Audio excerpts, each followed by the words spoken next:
இது எங்கள் வீட்டு கத்திரிக்காய் செடிங்க. இது எங்கள் வீட்டு பச்சை மிளகாய் செடி.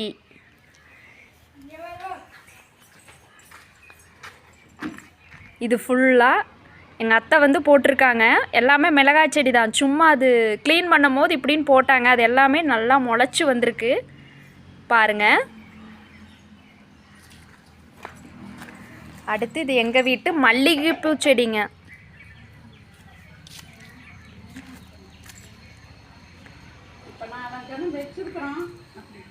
பார்த்தீங்களா, பக்கத்தில் இன்னும் மறுபடியும் மல்லிகைப்பூ செடி நட்டுருக்காங்க.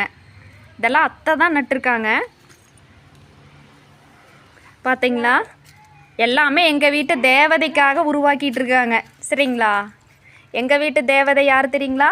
இனிய தமிழுங்க, எங்கள் வீட்டு குட்டி பாப்பாவுக்காக. அடுத்தது எங்கள் வீட்டில் இருக்கிற கற்பூரவள்ளி செடிங்க.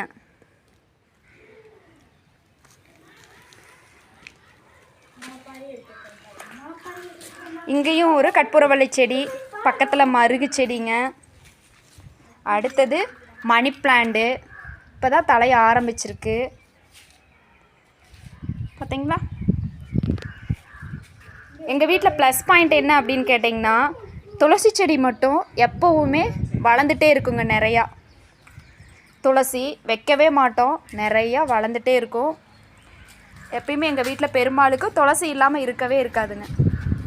பார்த்தீங்களா, இங்கே ஃபுல்லாக துளசி தான் நிறையா இருக்குங்க.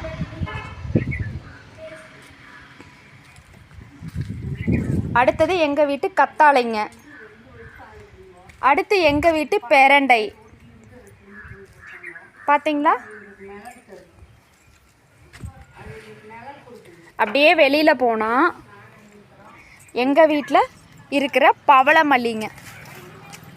பார்த்தீங்களா, பவளமல்லி முன்னாடி வச்சுருக்கோம். அடுத்தது பார்த்திங்கன்னா எங்கள் வீட்டில் இருக்கிற ஜாதி முல்லைப்பூ செடிங்க.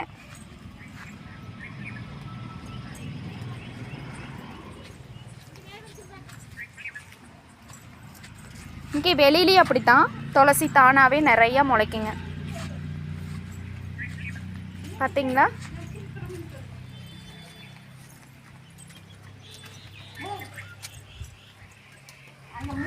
இது மகிழ மரம்ங்க. பார்த்தீங்களா, எங்கள் வீட்டோட சென்டரில் வச்சுருக்காங்க. இது எல்லாமே எங்கள் அத்தை வச்சது தாங்க.